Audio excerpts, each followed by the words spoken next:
తెలంగాణలో ఎన్నికలకు ఇంకా 2.5 సమయం ఉంది. కానీ ఇప్పటి నుంచి ఎలక్షన్ హీట్ మొదలైనట్టుగా కనిపిస్తోంది. పవన్ పర్యటన పవర్ టూర్గా మారింది. దీంతో రాష్ట్ర రాజకీయాల్లో కీలక పరిణామాలు చోటు చేసుకుంటున్నాయి. 2028లో జరిగే అసెంబ్లీ ఎన్నికలకు ప్రతివ్యూహాలతో అన్ని పార్టీలు రూట్ మ్యాప్ రూపొందిస్తున్నాయి. శత్రువు మిత్రుడు అన్నట్టుగా లీడర్లు లెక్కలేసుకుంటున్నారు. జీహెచ్ఎంసీతో పాటు వచ్చే అసెంబ్లీ ఎన్నికలను ధీటుగా ఎదుర్కొనేందుకు విపక్షాలు వేగం పెంచాయి. పశ్చిమ బెంగాల్ విజయంతో కమలనాథులు జోష్ మీదున్నారు. కూటమిగా బరిలో దిగేందుకు సిద్ధమవుతున్నారు. పొత్తులతో ముందుకెళ్లాలని బీజేపీ భావిస్తోంది. ఢిల్లీ డైరెక్షన్లో వయా అమరావతి స్ట్రాటజీతో తెలంగాణలో ఎంట్రీ ఇచ్చేందుకు ప్రణాళికలు తయారు చేస్తోంది. హైదరాబాద్లో జనసేన సభకు అనుమతి ఇవ్వకపోవడంపై తెలంగాణ బీజేపీ చీఫ్ రామచంద్రరావు మండిపడ్డారు. పవన్ కళ్యాణ్ తమ పార్ట్నర్ అంటూ స్పష్టం చేశారు. రాజకీయ పరిస్థితిని బట్టి తెలంగాణలో పొత్తులపై ముందుకెళ్తామన్నారు రామచంద్రరావు. నేనేమంటున్నాను, ఆయన పర్మిషన్ అడిగారు, ఇస్తే అయిపోతుండే కదా, ఏం అభ్యంతరం ఉంటుండే, ఆయన ఎక్కడో మీటింగ్ పెట్టుకుంటుండే. To have meeting is every much right. దాన్ని ఎందుకు ఇవ్వలేదు అనేది డెఫినెట్ గా they have right question them. And వాళ్ళు అడిగారు, ఇవ్వలేదు పర్మిషన్. కానీ దాన్ని ఇష్యూ తీసుకొచ్చి అదేదో బీజేపీ మీద రుద్దడానికి నరేంద్ర మోదీ గారు చంద్రబాబు నాయుడు ఇంటికి, పవన్ కళ్యాణ్ గారి ఇంటికి పోతేనే మీ గుండెలో ఇన్ని రేలు పడుతున్నాయి, భయపడుతున్నారు, తెలంగాణ సెంటిమెంట్ రెచ్చగొట్టే ప్రయత్నం చేస్తున్నారు. తెలంగాణ ఆవిర్భావ దినోత్సవం వేళ జనసేనాని మాటల తూటాలు పేల్చారు. తెలంగాణ ఎవరి జాగీరు కాదు, నన్ను హైదరాబాద్లో తిరగొద్దనడానికి మీరెవరు అంటూ పవన్ విసిరిన ప్రశ్నల బాణం తెలంగాణ వాదుల గుండెల్లో బలంగా గుచ్చుకుంది. ముమ్మాటికి మా అయ్య జాగీరే అంటూ తెలంగాణ వాదులు స్ట్రాంగ్ కౌంటర్ ఇచ్చారు.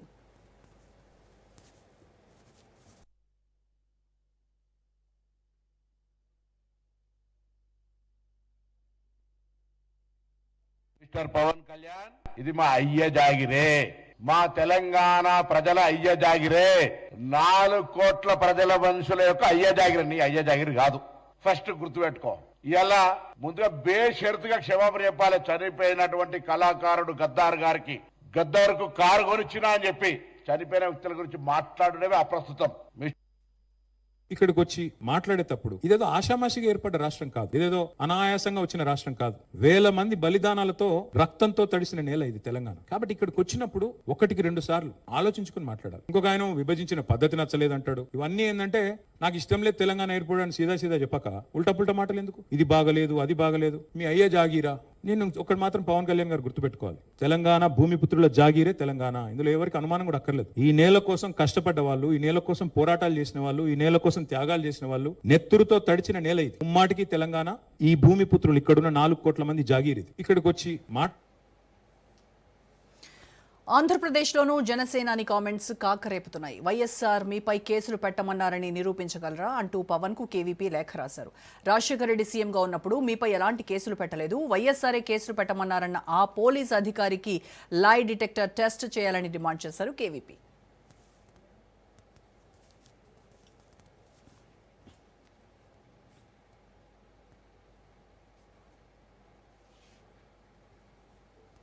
మరోవైపు రాజకీయంగానే కాదు, సినీ నటుల మధ్య ట్వీట్ వార్ దుమారం రేపుతోంది. నటుడు ప్రకాష్ రాజ్ చేసిన ట్వీట్ రాజకీయ వర్గాల్లో ఆసక్తిని రేకెత్తిస్తోంది. రండి దొరా రండి, పొత్తుతో వస్తున్నారా, సింగిల్ గా వస్తున్నారా అంటూ సోషల్ మీడియా వేదికగా ప్రశ్నించారు ప్రకాష్ రాజ్. తెలంగాణలో ప్రజలు ఎదుర్కొంటున్న అంశాలపై స్పష్టత ఇవ్వాలంటూ ఆయన చేసిన వ్యాఖ్యలు రాజకీయ చర్చకు దారితీశాయి. ప్రకాష్ రాజ్ ట్వీట్ కు వెంటనే సినీ నిర్మాత నటుడు బండ గణేష్ కౌంటర్ ఇవ్వడం మరింత చర్చనీయాంశమైంది. ఏ సమస్యల గురించి మాట్లాడాలని నువ్వు నిర్ణయిస్తావా, ఏది మాట్లాడాలో ప్రజలే నిర్ణయిస్తారు అంటూ బండ గణేష్ ఘాటుగా రియాక్ట్ అయ్యారు. దీంతో నటుల ట్వీట్ వార్ వెనుక రాజకీయ కోణం స్పష్టంగా కనిపిస్తోంది.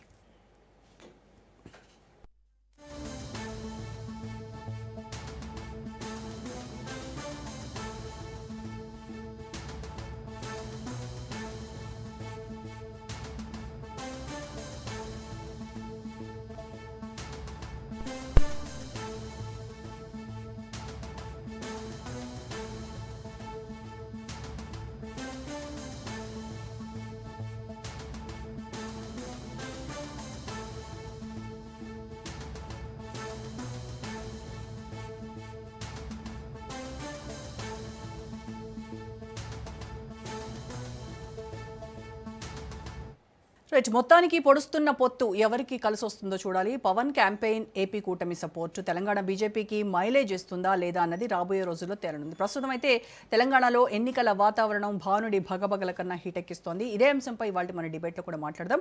డిబేట్లో పార్టిసిపేట్ చేస్తున్నారు బీఆర్ఎస్ నాయకులు గౌతమ్ ప్రసాద్ గారు అండ్ కాంగ్రెస్ అధికార ప్రతినిధి కార్తిక్ గారు అండ్ బీజేపీ నాయకురాలు డాక్టర్ స్వాతి గారు జూమ్లో జాయిన్ అయ్యారు. నమస్కారం అండి ముగ్గురికి. ముందుగా కాంగ్రెస్ నాయకులు కార్తిక్ గారితో మాట్లాడదాం. కార్తిక్ గారు, హైదరాబాద్లో ఒక పౌరుడికి సమావేశం పెట్టుకునేటువంటి హక్కు కల్పించకపోవడానికి ప్రధానమైనటువంటి రీజన్ ఏంటి? పోలీసుల ద్వారా అడ్డుకోవడమే అది ప్రజాస్వామ్యం అవుతుందా? అసలు వాళ్ళకి ఆ పవన్ కళ్యాణ్ అడిగినప్పుడు పర్మిషన్ ఇచ్చేస్తే అసలు ఇంత ప్రాబ్లం అయ్యేది కాదు, ఇంత ఇష్యూ అయ్యేది కాదు అని వాళ్ళ బీజేపీ చీఫ్ రామచంద్రరావు అన్నారు. అంటే ఎందుకు పవన్ కళ్యాణ్ని చూసి కాంగ్రెస్ బీఆర్ఎస్ నాయకుల్లో గుండెల్లో రైళ్లు పరిగెడుతూ ఉన్నాయా? ఆయన చెప్పినట్టుగా నిజంగానే భయపడుతుందా కాంగ్రెస్ పార్టీ పవన్ కళ్యాణ్ చూసి? మేడం, మీరు రాజ్ న్యూస్ వేదిక పైన చాలా సీరియస్ పాలిటిక్స్లో చాలా సీరియస్ సబ్జెక్ట్ అని చెప్పారు. రాగానే కామెడీ చెప్తున్నారు.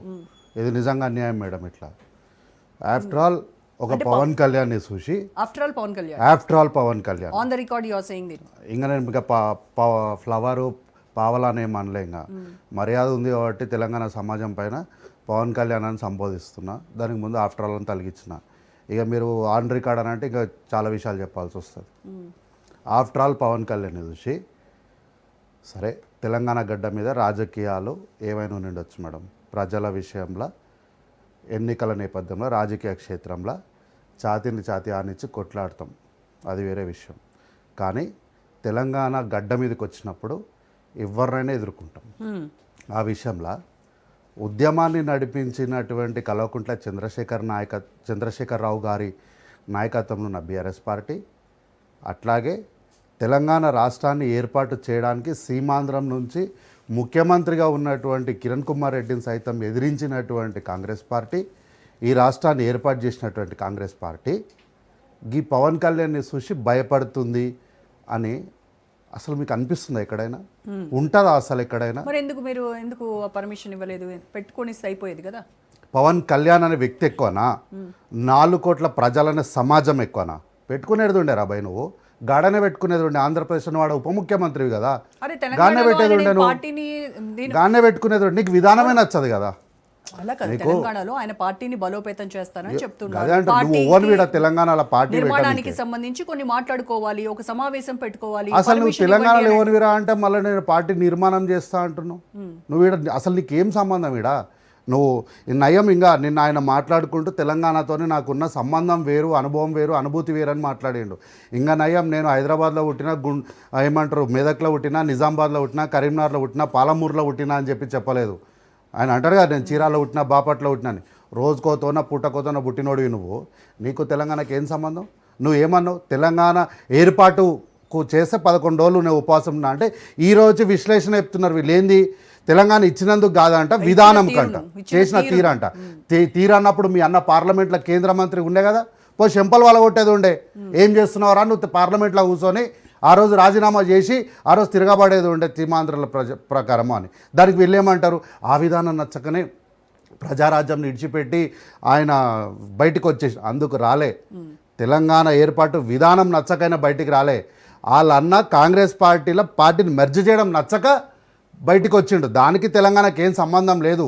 ఆయన పార్టీని మర్జ్ చేసింది తెలంగాణ కోసం కాదు, ఆయననైనా కాపాడుకోవడం కోసము. ఆయన మంచం కింద కట్టలు దొరికితే ఆ కేసుల నుంచి తప్పించుకోవడం కోసం అక్కడ ఆ రోజు ఉన్నటువంటి రాజకీయ అనిశ్చితి, ఆంధ్ర పాలకుల చేతిలో ఉన్నటువంటి రాజకీయంలో ఆయన కాంగ్రెస్ పార్టీలకు మర్జీ చేసుకున్నాడు. కానీ తెలంగాణ కోసం ఆయన పార్టీలో మర్జీ కాలే. ఆ రోజు మరి కేంద్రంలో పార్లమెంట్లో కూర్చున్నానికి నువ్వు చెంపలు పట్టి అడగకుండా ఈరోజు మా తెలంగాణలో వచ్చి నేను నిర్మాణం చేస్తా, నవనిర్మాణం చేస్తా అంటే ఆల్రెడీ 10 సంవత్సరాలు కొంత నిర్మాణం బీఆర్ఎస్ పార్టీ చేసింది. దాని కొనసాగింపు నిర్మాణం ఈరోజు ప్రజాప్రభుత్వం చేస్తుంది. రాజకీయాల్లో ప్రజలకు ప్రభుత్వం ప్రతిపక్షంగా ఆరోపణలు ప్రత్యారోపణలు ఖచ్చితంగా చేస్తాము. రైతుల దగ్గర ఎక్కడైనా ఇబ్బంది ఉంటే ప్రధాన ప్రతిపక్ష పార్టీగా వాళ్ళు ప్రజల గొంతుగా వాళ్ళు బాని వినిపిస్తారు. అందుకు అక్కడ నిజం ఎంత ఉంది, అబద్ధం ఎంత ఉందని మేము చెప్తాము. నీకేం సంబంధం? నీకేం సంబంధం లేదు. ఇక్కడ పైపెచ్చు నువ్వు మళ్ళీ ఇడికి వచ్చి నువ్వు మాట్లాడింది ఏంది? గద్దర్ గారికి నేను కారు కొనిచ్చిన, సిగ్గులేదుగా మాట. నీకే మంచి పుట్టుకనే పుట్టినావు కదా నువ్వు. నిజాలు చెప్పావా నువ్వు? ఆ రోజు నన్ను పరిటాల రవి గారు కూసబెట్టి గుండు గీకిస్తే నన్ను చంపేస్తారని భయపడి నేను గద్దరన్న కాళ్ళు పట్టుకున్నా. అని చెప్పేది ఉండే నువ్వు. అది చెప్పకుండా గద్దరన్న కాలు పట్టుకున్న విషయం చెప్పకుండా బేవకుఫాన్లకు వచ్చి నేను గద్దర్ గారికి కారు కొనిచ్చిన అంటున్నావు. మాటలు నీకే వస్తాయి అరాబాయ్, మాకు రావా? నువ్వు ఈ గడ్డ మీద నిలబడి మనల్ని ఎవడరా అని అంటావా? మాకు రావా అరా మాటలు? ఎవడరా అంటున్నావు కదా రాబాయ్, అడిగా ఆపేది నేనే రాబాయ్ ఆపేది, మేము ఆపుతాము రా నిన్ను. అంటే తెలంగాణ నాయకులు కూడా ఆంధ్ర వాళ్ళని ఉద్దేశిస్తూ ఆంధ్ర నా కొడకల్లారా అని చెప్పేసి చాలాసార్లు మాట్లాడారు, అవమానకరంగా మాట్లాడారు అని చెప్పేసి కూడా ఆయన ఈ నెలకు మీరు చేసిన అన్యాయం ఎట్లాంటిదో తెలియదా? ఈ నెలకు మీరు చేసిన అన్యాయం తెలియదా? పాలమూరుని ఎండబెట్టింది మీరు కాదా? ప్రజల్ని ఎవడు అనలే, పాలకుల్ని అన్నారు. ఆ రోజు కల్వకుంట్ల చంద్రశేఖరరావు గారు మాట్లాడినా ఉద్యమ నేపథ్యంలోనే మాట్లాడిండు. ఈరోజు కాంగ్రెస్ పార్టీ మాట్లాడినా తెలంగాణ ప్రజలను కాపాడుకోవడానికి రాజకీయాలు ఉన్నటువంటి పవన్ కళ్యాణ్ని అంటుంది తప్ప ప్రజలను ఎక్కడ కూడా మేము ఉద్దేశించి మాట్లాడతలేము. కాబట్టి నేను ఏమంటున్నా, 17 ఏళ్ళ తర్వాత 17 years after a man demons ఈ భూమి మీద చనిపోయిన 17 సంవత్సరాల తర్వాత దివంగత నేత ప్రజానాయకుడు డాక్టర్ వైఎస్ రాజశేఖర రెడ్డి గారి గురించి నువ్వు తప్పుగా కుయ్యనికే కారు కూతలు వినికి నీకు నోరెట్లొస్తుంది రాబాయ్? ఆ రోజు రాజశేఖర రెడ్డి గారు ఒక్క కనుసైగా చేసి ఉంటే ఏనాడో నువ్వు ఈ భూమి మీద లేకుండా పోతుండే. కానీ ఆ రోజు కాంగ్రెస్ పార్టీ నాయకుడిగా రాజశేఖర రెడ్డి గారు విఘ్నతను, దార్శనికతను ప్రదర్శించాడు. ఆ రోజు కనుసైగా చేసింటే నీ పరిస్థితి ఏముంటుండే? ఆ రోజు మీరు ఏమేం చేశారు అన్ని ఇప్పటి నుంచి మేము చెప్తాం, నీ యొక్క లోగుట్టు మొత్తం చెప్తాం. ఒక్క మాట అడుగుతాం మేడం, ఈరోజు పవన్ కళ్యాణ్ గారు తెలంగాణ గడ్డ మీద నువ్వు ఈరోజు రాజకీయం చేస్తలేవు, అరాచకం చేస్తున్నావు. ఈ అరాచకం చేయడానికి బీజేపీ పార్టీ నేను అడ్డం పెట్టింది, కూలిచ్చింది కాబట్టి కూలోని లెక్క వచ్చి పని చేస్తున్నావు వీడ అంతే. నీకు ఈరోజు కూలి లేకపోతే నువ్వు వీడ పనే చేయవు. కాబట్టి ఈ గడ్డ మీద నిలబడి నువ్వు మాట్లాడిన మాటలు, కూసిన కూతలు అన్నిటిపైన కూడా ఖచ్చితంగా తెలంగాణ సమాజము రియాక్ట్ అవుతుంది. ఒక్క మాట మేడం సింపుల్, వీళ్ళు ఏదో పవన్ కళ్యాణ్ భయపడుతున్నారు అంటున్నారు కదా, నేను సింపుల్గా అడుగుతున్నా. పోలీసులు పర్మిషన్ ఇవ్వలేదు, పెద్ద పీడు అంటే కోర్టుకు పోయిండు, మరి కోర్టు వద్దన్నది అంటే కోర్టు కూడా భయపడుతుందా పవన్ కళ్యాణ్ని చూసి? గదేనా రామచంద్రరావు గారు చెప్తున్నది. కాబట్టి బీజేపీ పార్టీ తర్వాత గురి తెలంగాణ అని చెప్పినటువంటి మాటను నిజం చేసుకోవడానికి ఎంత నీచానికైనా దిగజారుతుందని నేను ఆ రోజు ఎన్నికల ఫలితాలు వచ్చిన తర్వాత కూడా ఈ వేదిక పైన చెప్పిన దానికి కొనసాగింపే. పొత్తు కాదు, పొత్తు కన్నా ఘోరం మేడం ఇది. పొత్తన్న రాజకీయాల్లో కొంచెం విలువలతో ఉంటుంది, ఇది పొత్తు కాదు, ఇది అక్రమ సంబంధం అంటున్నా నేను. వికృత అరాజకీయ క్రీడకు ఎంతకన్నా దిగజారి మేము రాజకీయం చేస్తామని బీజేపీ పార్టీ దీంతో నిరూపించుకుంటుంది. కాబట్టి ఈరోజు ఇంకొక డిమాండ్ ఏంటంటే పవన్ కళ్యాణ్ మాత్రమే కాదు, బీజేపీ కూడా మోకాల మీద క్షమాపణలు చెప్పాలి తెలంగాణ సమాజానికి. ఒక్క మాట, నువ్వు ఆ రోజు నేను దృష్టి తగిలిందని పొరపాటున నోరు జారి తప్పుగా అనేసినా నా ఉద్దేశం అది కాదు, నన్ను తెలంగాణ సమాజం క్షమించాలని ఒక మాట చెప్తే అయిపోతుంది కదా. నువ్వు క్షమాపణ కోరడానికి నీకేమొచ్చింది బాధ? 4 కోట్ల మంది ప్రజలు, సమాజము నిన్ను ప్రప్రథమంగా మా పైన చేసిన వ్యాఖ్యల క్షమాపణ ఎప్పురాబోయా అంటే గది చెప్పకుండా మనల్ని ఓడరా వాడు వీడు అని మాట్లాడి నువ్వుని విరాయిడా? నీకేం సంబంధం? నిజంగా మేము కనుక నిన్ను అరాజకీయంగా అప్రజాస్వామికంగా ఉంటే గనక నీ ఇల్లు ఇండే ఉంది కదా, ఉండనిస్తామా? ఎంతమంది ఇల్లు ఉద్యమంలో కూలిపోలేదు? సో పవన్ కళ్యాణ్ అన్నట్టు ఆయన నువ్వు కూలికి పని చేస్తున్నావు, కూలోన్లాగా ఉంటే మంచిగా ఉంటుంది. తెలంగాణ సమాజం పని నోరు పారేసుకుంటే విషయాలు వేరేలాగా ఉంటాయి. రైట్, గౌతమ్ ప్రసాద్ గారు, బీఆర్ఎస్ కూడా చాలా వ్యతిరేకిస్తోంది. అంటే తెలంగాణ వ్యతిరేకిగా పవన్ కళ్యాణ్ చూపించే ప్రయత్నం చేస్తున్నారు. ఇవాళ బీజేపీ చీఫ్ రామచంద్రరావు మాట్లాడుతూ తెలంగాణ వ్యతిరేకులతో మీరు అందరూ దోస్తీ చేసి వాళ్ళతో పొత్తులు పెట్టుకున్నప్పుడు మీరు కూడా తెలంగాణ వ్యతిరేకులే కదా, మీకు ఏం అర్హత ఉంది పవన్ కళ్యాణ్ని విమర్శించడానికి తెలంగాణ వ్యతిరేకి అని అంటున్నారు. మేడం, మీకు మన ప్రేక్షకులకు, మన షామిల్ కార్తిక్ మేడం గారికి అందరికీ గుడ్ ఈవినింగ్ అండి. మేడం, ఈరోజు తెలంగాణ రాష్ట్రంలో ఏం జరుగుతుందో దాని మేరక బీజేపీ ఎటువంటి వికృత క్రీడని చేపడుతుందో మనకు చాలా చాలా స్పష్టంగా అర్థమవుతుంది. సరే, ఈరోజు అంటే పవన్ కళ్యాణ్ వచ్చిన తీరుని అంటే పర్మిషన్ ఇవ్వచ్చు కదా అని చెప్పేసి ఏదో సన్నాయి నొక్కులు నొక్కుతున్నాడు కదా రామచంద్రరావు గారు. అంతకుముందు అసలు ఇక్కడ ఉద్రిక్త పరిస్థితి ఏర్పడడానికి కారణం ఏంటనేది రామచంద్రరావు గారు తెలియదు అనుకుంటాను. ప్రెస్ క్లబ్లో జనసేన వాళ్ళు ప్రెస్ మీట్ పెట్టిన తర్వాత తెలంగాణకు సంబంధించిన అవమానకరంగా మాట్లాడిన తర్వాత, అక్కడున్న తెలంగాణ జర్నలిస్టులకు వ్యతిరేకంగా మాట్లాడిన తర్వాత వాళ్ళు రివోల్ట్ అయి వాళ్ళని క్వశ్చన్ చేయడంతోనే అక్కడ పెద్ద దుమారం చెలరేగింది. అది చెలరేగిన సందర్భం ఒకటైతే, దాని వెనువెంటనే ఏం జరిగింది?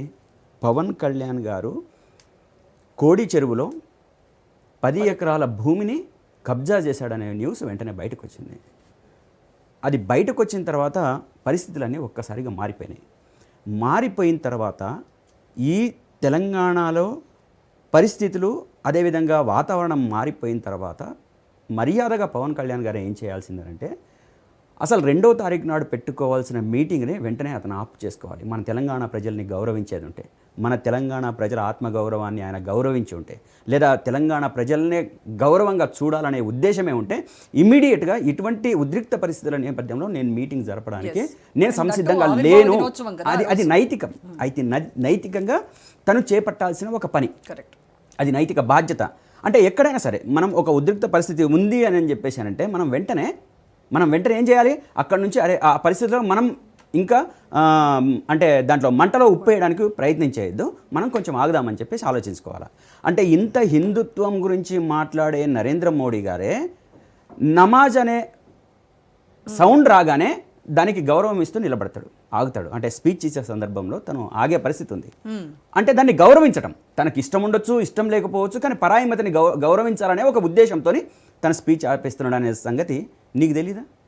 తెలంగాణ పరిస్థితి, తెలంగాణలో June 2 మా సంబరాలు, కరెక్ట్, మా సంబరాలు. మేము రాష్ట్రం ఏర్పడిన ఒక ఆనందోత్సవాల్లో మేముంటే దాన్ని ఆనందంగా జరుపుకోవాలని చెప్పేసి మేము అనుకుంటున్న సందర్భంలో ఆ సందర్భాన్ని పురస్కరించుకొని ప్రజలంతా, తెలంగాణ ప్రజలంతా ఆనంద హేళల మధ్య ఉంటే నువ్వు వచ్చి తెలంగాణకు వ్యతిరేకంగా మాట్లాడతానని చెప్పేసానంటే దానికి ప్రభుత్వం పర్మిషన్ ఇవ్వకపోతే ఏమైందని చెప్పేసి మాట్లాడతాడు రామచంద్రరావు గారు. అతనికి కనీసం ఇంగితం ఉండాలి, జ్ఞానం ఉండాలి. అంటే బీజేపీ చాలా పక్కడ్బందీగా ఈ తెలంగాణ రాష్ట్రంలో ఉన్న ఒక యూనిటీని దెబ్బగొట్టాలి, మతాన్ని ముందుకు తీసుకురావాలి, మతం ముసుగులో రేపు రాజకీయ క్రీడని వికృతంగా చేపట్టాలనే ఒక ప్లాన్ చేస్తూ ఉంది. దానికి అంబాసిడర్గా ఈ మధ్యనే అంటే చేగువేరా నుంచి మతం వైపు, సనాతనం వైపు మారిన పవన్ కళ్యాణ్ని పావుగా పెట్టాలని చెప్పేసి నిర్ణయించుకున్న దాంట్లో భాగంగానే ఈరోజు పవన్ కళ్యాణ్ ఇక్కడ వచ్చి నాటకాలు వేస్తూ ఉన్నాడు. కాబట్టి బీజేపీ ఆడుతున్న నిన్నగాక మొన్న పార్లమెంట్లో ఆ కర్ణాటక అతను సూర్యతేజనో ఏమో తేజస్వి పేరుంది, ఆయన నిండు సభలో ఆనాటి కాంగ్రెస్ ప్రభుత్వము అందరినీ ఒప్పించి మెప్పించి అందరినీ కలుపుకొనిపోయి తెలంగాణ రాష్ట్రం బిల్లు పాస్ చేయడానికి ఒక ప్రక్రియని చేపట్టి దానికి ఓకే చేసే దాంట్లో పాస్ చేయిస్తే దాన్ని పాకిస్తాన్ విభజన పేరుతోని, లేకపోతే నాకు సక్రమంగా జరగలేదని చెప్పేసి పేరుతోని, అదేవిధంగా 11 రోజులు నేను అన్నం తినలేదు తెలంగాణ రాష్ట్రం ఏర్పడితే అని చెప్పేసి అన్న మనిషిని తీసుకొచ్చి నువ్వు ఇక్కడ నిలబెడుతుంటే అంటే తెలంగాణ ప్రజలు దాన్ని స్వాగతించాలా, పూల హారతులు ఇవ్వాలా? అంతకుముందే కదా 4 months బ్యాక్ అతను ఏమన్నాడు, కోనసీమ కొబ్బరి చెట్లకు తెలంగాణ దిష్టి తగిలిందని చెప్పేసి మాట్లాడిన మనిషి అతనే కదా. ఆయన మనిషా కాదా అనేది కూడా ఈ సందర్భంగా మనం ఆలోచించుకోవాలి. అటువంటి మనిషిని ఆహ్వానించాలనా లేదా అనేది కూడా బీజేపీ ఆలోచించుకోవాలి. బీజేపీ వాళ్ళు ఎటువంటి క్రీడ ఆడినా కానీ చెల్లుతుంది, కానీ తెలంగాణ ప్రజల సెంటిమెంట్తో ఆడుకుంటే మాత్రం వాడి మసైపోతారు వాళ్ళు. ఎట్టి పరిస్థితులలో కూడా నేను ఏమంటున్నానంటే వాళ్ళు మతం మాట్లాడొచ్చు, కులం మాట్లాడొచ్చు, ఇంకోటి మాట్లాడొచ్చు, కానీ తెలంగాణ ప్రజల యొక్క యూనిటీ ఏంటంటే, బ్యూటీ ఏంటంటే ఇక్కడ పార్టీలకు అతీతంగా తెలంగాణ అనే ఒక సెంటిమెంట్తో ఉన్నారు. అది ఇప్పుడు కాదు, ఒక 100 ఏళ్ల తర్వాతనే ఉంటుంది. ఎందుకంటే దాని త్యాగాల చరిత్ర అటువంటిది, అది నెత్తుటి మరకలు అటువంటిది, అదేవిధంగా దానికోసం ప్రాణాన్ని అర్పించిన చరిత్ర అటువంటిది, దానికోసం సంఖ్యలు తెంచుకున్న సందర్భం అటువంటిది. అది ముళ్ళ కంచెలు గీరుకుపోతున్నా, రక్తాలు కారుతున్నా, దాంట్లో నుంచి పాకి దూకి అసెంబ్లీ ముద్దాడిన చరిత్ర ఇక్కడ ఉంది. అటువంటి చరిత్ర మీద ఇక్కడున్న ప్రజలకు ఎనలేని ప్రేమ, అభిమానం, గౌరవం అది ఎన్నేళ్ళైనా ఉంటుంది. అటువంటి తెలంగాణ సెంటిమెంట్తోనని చెప్పేసి బీజేపీ ఈరోజు ఆడుకోవడానికి ప్రయత్నం చేస్తూ ఉంది. ఒకవేళ అటువంటిది ఆడుకోవడానికి ప్రయత్నిస్తే వాళ్ళు దగ్ధమైపోతారు, మాడి మసైపోతారు అని చెప్పేసి ఈ సందర్భంగా చెప్పదలుచుకున్నా. రెండో విషయం ఏంటంటే పవన్ కళ్యాణ్ వాళ్ళ జన సైనికులు, వాళ్ళు జన సైకోలుగా మారారు. తెలంగాణలో ఉంటూ ఈ తెలంగాణ రాష్ట్ర ముఖ్యమంత్రిని పరాయి వాడి కోసం ఒరేయ్ రేవంత్ రెడ్డి అని మాట్లాడుతున్నారు. ఇక్కడ ఒక ముఖ్యమంత్రిని పట్టుకొని, తెలంగాణ రాష్ట్ర ముఖ్యమంత్రిని పట్టుకొని ఒరే రేవంత్ రెడ్డి అంటే నేనేమంటున్నా అంటే ముఖ్యమంత్రి పదవి అది. ఇక్కడ ఉద్రిక్తలను ఆపేయడం కోసం ప్రభుత్వం చేసే ప్రయత్నం, అంటే వచ్చి మంటలో నిప్పేసి నిప్పురా చేసి అని చెప్పేసి దాన్ని పెద్దగా చేయడానికి ఏ ప్రభుత్వం అయినా ప్రయత్నం చేస్తుందా? అదేవిధంగా నీ సంగతి చేసి తెలుస్తాం, నీ రా నీ అని చెప్పేసి మాట్లాడుతుందా? అంటే ఇక్కడ తెలంగాణ ముఖ్యమంత్రి గారు, ఇంకా నేను ఏమంటున్నానంటే ఈ ప్రభుత్వం జన సైనికులు ఏదైతే మాట్లాడుతున్నారో సోషల్ మీడియాలో ఇష్టం వచ్చినట్టు మాట్లాడుతున్నారో, అది ప్రభుత్వాన్ని ముఖ్యమంత్రిని ఇష్టం వచ్చినట్టు మాట్లాడుతున్నారు. ఆ మాటల్ని కట్టడి చేయడం కోసం ఇమీడియట్గా మీరు యాక్షన్ తీసుకోవాలని చెప్పేసి నేను డిమాండ్ చేస్తున్నాను. Yes. ఇది తెలంగాణ ఆత్మగౌరవానికి సంబంధించింది. ఈ తెలంగాణ ప్రాంతంలో పార్టీలు వేరు కావచ్చు, తెలంగాణ సెంటిమెంట్ ఒకటే. అది బీజేపీలో కరడుగట్టిన తెలంగాణవాదులు కావచ్చు, కాంగ్రెస్ పార్టీలో ఉన్న కరడుగట్టిన తెలంగాణవాదులు కావచ్చు, మా పార్టీ మొత్తంగా కూడా కంప్లీట్ గా తెలంగాణ కోసం, మా మాట తెలంగాణ, మా బాట తెలంగాణ, మా అస్తిత్వం తెలంగాణ. మేము దాంతో ముడిపడి ఉన్నాం. సంస్కృతి సాంప్రదాయాలు మాకు తెలంగాణతో ముడిపడి ఉన్నాయి. మేము దాంతో కంప్లీట్ గా దాంతో ఉన్న వాళ్ళకు నువ్వు వ్యతిరేకంగా మాట్లాడతావా? నాకు ఇక్కడ ఇప్పుడు కనబడతా ఉంది అంటే మనం ప్రతిరోజు డిబేట్ చేస్తూ ఉంటాము డిఫరెంట్ ఇష్యూస్ తో. ప్రతిపక్షము అధికార పక్షము ఇద్దరు కూడా ఉప్పు నిప్పులాగా ఎప్పుడు కొట్టుకునేటువంటి అధికార ప్రతిపక్ష నాయకులు ఇవాళ అవుట్ సైడర్ వచ్చి తెలంగాణ ప్రజలను కించపరుస్తూ ఉంటే ఆ బర్నింగ్ తెలుస్తా ఉంది. మీరిద్దరూ ఏకమయ్యి విభేదిస్తున్నారు చూసారు అవతల వాళ్ళతో. అది తెలంగాణ కల్చర్. ఎస్, నేను అదే అంటున్నాను మేడం. నేను ఏమంటున్నాను అంటే ఆనాడు కూడా తెలంగాణ ఉద్యమం జరుగుతున్నప్పుడు అన్ని పార్టీలు వాళ్ళ స్టాండ్ పార్టీ పరంగా ఉన్నా కానీ తెలంగాణ సెంటిమెంట్ని అంటే గౌరవించి వాళ్ళ పార్టీల్ని ఒప్పించినాయి. ఎగ్జాక్ట్. ఒకవైపు చంద్రశేఖర్ గారి రాజకీయ పరిణతితో తీసుకొచ్చిన ఒత్తిడి కావచ్చు, అదేవిధంగా ప్రజల్లో ఉన్న ఒత్తిడి కావచ్చు, అదేవిధంగా ఆ పార్టీల్లో నిర్మాణమైన కార్యకర్తలు కావచ్చు, నాయకులు కావచ్చు, ప్రతి ఒక్కళ్ళ గుండెల్లో తెలంగాణ అనేది అది ఒక ఎప్పుడు రగులుతున్న జెండా. కానీ అదే తెలంగాణలో మా జనసేన పుట్టింది. ఇక్కడ కూడా మేము ఇంతకుముందు కంటెస్ట్ చేశాము. ఇవాళ కొత్త కాదు కదా. పార్టీని ఇంకా ఏ దిశగా మేము దీన్ని ముందుకు తీసుకెళ్లాలనేటువంటి సమాలోచనలు చేయడం కోసం ఏర్పాటు చేసుకున్నటువంటి సమావేశము. నేను అదే అంటున్నాను మేడం. మీరు ఇక్కడ అంతకు ముందే పోటీ చేస్తున్నారు. పోటీ చేసిన వాళ్ళు చేసినట్టుగా ఉండి ఇక్కడ మీరేం పనులు చేసుకోవాలన్నా చేసుకోవాలి. కానీ ఇక్కడికి వచ్చి మీరు వ్యతిరేకంగా మాట్లాడి తెలంగాణ సెంటిమెంట్కు వ్యతిరేకంగా నిలబడ్డ వాళ్ళు, తెలంగాణ ప్రజల ఆత్మగౌరవానికి వ్యతిరేకంగా నిలబడి మాట్లాడిన వాళ్ళు మళ్ళీ తెల్లారే మేము నవనిర్మాణం చేస్తాం, మేము పార్టీ నిర్మాణం చేస్తామంటే మేము చేతులు కట్టుకొని కూర్చుంటామా? మేము చేతులు కట్టుకొని కూర్చుంటామా? కూర్చోం కదా. నువ్వు అదేవిధంగా ఈ తెలంగాణ గడ్డ మీద నిలబడి నువ్వు నీ అయ్య జాగిర్ అని మాట్లాడతావా? మేము ఖచ్చితంగా చెప్తున్నాం, మేము బరాబర్ మా అయ్యల జాగిర్ అంటున్నాం. ఈ తెలంగాణ రాష్ట్రంలో ఉన్న 4.5 కోట్ల అయ్యల తెలంగాణ జాగిరు వాళ్ళ కొడుకుల జాగిరు అంటున్నావు. నీ జాగిర్ కాదు. నీ జాగిర్ ఏదైనా ఉంటే ఆంధ్రలో ఉంది, ఇక్కడ లేనేలేదు. నీ అయ్య ఆంధ్ర, నీ జాగీరు ఆంధ్ర. నువ్వు సంపాదించుకుంటున్నావు, బతుకుతున్నావు, బతకడానికి ఇక్కడికి వచ్చినావు. బతికితే బతుకు, కుటుంబం పెట్టుకుంటే పెట్టుకో, కానీ ఇక్కడ నీ ఓటు హక్కు లేదు, నీకు ఇక్కడ ఏం లేదు. నువ్వు డిప్యూటీ సీఎం ఆంధ్రప్రదేశ్కు. నీకు చేతనైతే ఆంధ్ర ప్రజలకు ఎట్టి పరిస్థితుల్లో కూడా నష్టం జరగకుండా వాడు అభివృద్ధికి తోడ్పడు. అక్కడ అనేక సమస్యలు. నీ పిఠాపురం నియోజకవర్గంలోనే ప్రజలకు ఇల్లు ఇస్తానని చెప్పేసి ఆదుకుంటానని చెప్పేసి అంటుంటే ఆ వీడియోలన్నీ ఇప్పుడు బయటకు వచ్చేసి ప్రజలు బెంబేలెత్తిపోతున్నారు, బాధపడిపోతున్నారు, నువ్వు పట్టించుకోవట్లేదని చెప్పేసి. దానికి సమాధానం చెప్పు పవన్ కళ్యాణ్. అదేవిధంగా అమరావతిలో రైతులు ఇచ్చిన భూములు ఈరోజు కొల్లగొడుతున్నారని చెప్పేసి వాళ్ళు చెప్తున్నారు. మీ తంటాలేదో పడండి, మీ సంబంధం ఏదో చూసుకోండి. మీరు భూములు లాక్కుంటారా, కొనుక్కుంటారా? ప్రజలకు ఆల్రెడీ మీరు నాశనం చేయడానికే మీరు ప్లాన్ చేసుకున్నారు. ఆ ప్రజల రివోల్ట్ ఖచ్చితంగా వస్తుంది, అది తిరగబడుతుంది. కానీ ఇక్కడికి వచ్చి మీరు తోక ఊపుతానంటే తోక కట్ చేస్తామంటున్నాం. మేము ఇక్కడ తోక కట్ చేయడానికి మేము సిద్ధంగా ఉన్నామంటున్నాం. ఏ పార్టీలో ఉన్నా పార్టీలకు అతీతంగా తప్పనిసరిగా మేమంతా ఏకమైపోతాం, తప్పనిసరిగా ఏకమైతాం. నీ అంతు చూస్తాం. నువ్వు ఇక్కడ ఇష్టం వచ్చినట్టు మాట్లాడడానికి అవకాశం లేదు అని చెప్పేసి అంటున్నాం. నువ్వు తోక ముడుచుకొని నువ్వు కంపల్సరిగా నువ్వు ఆంధ్రాలోనే ఉండాలి. ఆంధ్రాలో ఉన్న ప్రజల కోసం నీకు డిప్యూటీ సీఎంగా ఎన్నుకున్నారు తప్ప నువ్వు ఇక్కడికి వచ్చి నేను ఏమైనా చేస్తానని మాట్లాడడానికి కాదు, పెద్ద పెద్ద డైలాగులు కొట్టడానికి కాదు. పోటీ చేసుకోవడానికి మీరు ఎవరు వ్యతిరేకం కాదు. దేశంలో ఉన్న మన రాజ్యాంగమే చెప్తుంది. నువ్వు మర్యాద ఇక్కడ తెలంగాణ నువ్వు విద్వేషాలు రెచ్చగొట్టడానికి వీల్లేదు. తెలంగాణ ప్రజలకు అవహేళన చేయడానికి వీల్లేదు, కించపరచడానికి, అదేవిధంగా వాళ్ళను హేళన చేయడానికి వీల్లేదు. నువ్వు ఇక్కడికి వస్తావా, పార్టీ పెట్టుకో, నువ్వు తెలంగాణ ప్రజల్ని గౌరవించు. ఫస్ట్ నువ్వు తెలంగాణ కోసం ఏం చేస్తావు? తెలంగాణ ప్రజలను ఉద్దేశించి నిన్నటిదాకా నువ్వు అవమానపరిచినట్టు మాట్లాడినావు కదా, దానికి క్షమాపణ చెప్పు. ముందు నువ్వు క్షమాపణ చెప్పి ఇక్కడికి రా. కానీ నువ్వు విద్వేషం ఎగజిమ్మి, విషం చిమ్మి, ప్రజల్లో అటువంటిది నాటి నువ్వు ఖచ్చితంగా మళ్ళా నేను నవనిర్మాణం చేస్తానని చెప్పేసానంటే నీ నవనిర్మాణం చేసుకొని ఆంధ్రలో నువ్వు డిప్యూటీ సీఎంగా ఉన్నావు ఆంధ్రలో. కాబట్టి నువ్వు నవనిర్మాణం చేసుకుంటావా, ఇంకో నిర్మాణం చేసుకుంటావా, అది నీ ఇష్టం. కానీ ఇక్కడ ప్రజల్ని ఉద్దేశించి మాట్లాడేటప్పుడు ఈ తెలంగాణ గడ్డకు ఒక సెంటిమెంట్ ఉంది, ఈ తెలంగాణ ప్రజలకు ఒక ఆత్మగౌరవం ఉంది.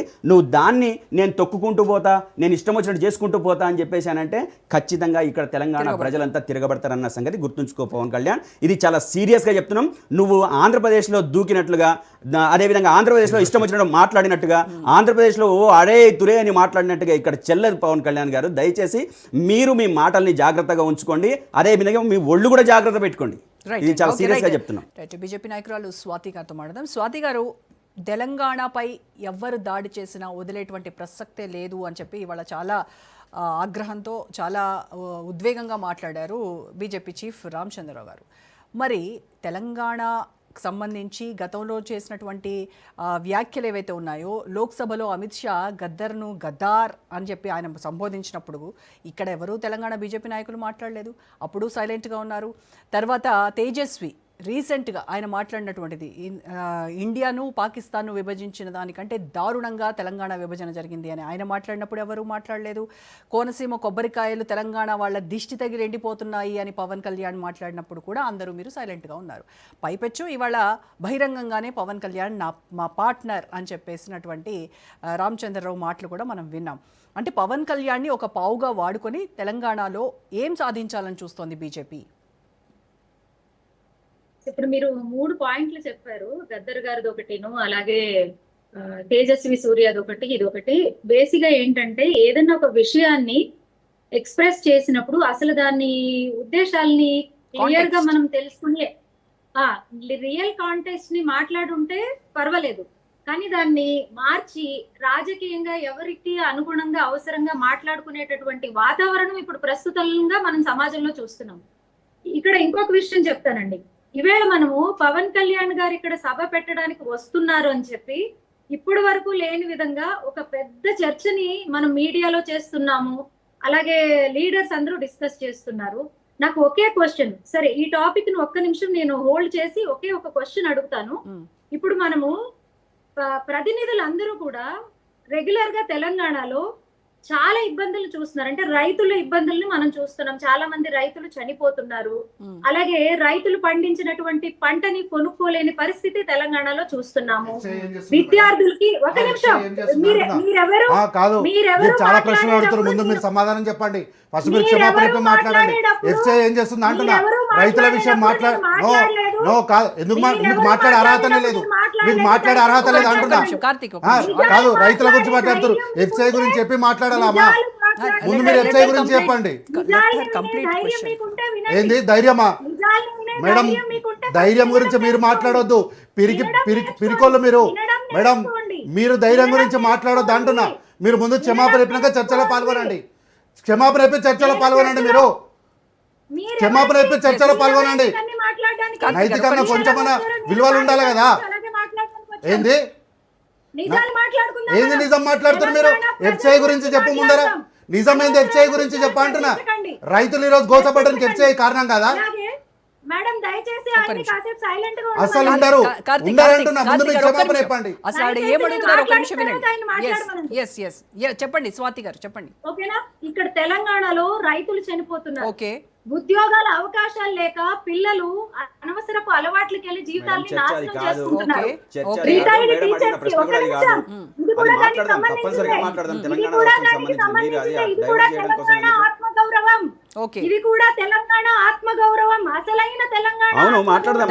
దానికి ప్రతిరోజు కూడా పోరాటాలు జరుగుతూనే ఉన్నాయి, ప్రతిపక్షాలు పోరాటాలు చేస్తున్నారు, బీజేపీ వాళ్ళు మరి చేస్తున్నారు. ఎక్కడ మాకైతే కనబడట్లేదు. కానీ వీటిపైన ఏంటంటే మేడం, నా క్వశ్చన్ ఏంటంటే అసలైన ఇలాంటి ఇబ్బందులు మన రాష్ట్రంలో ఉన్నప్పుడు వీటి మీద ఎందుకు కాంగ్రెస్ నాయకులు బీజేపీ నాయకులు గంటలు చర్చించడం లేదు?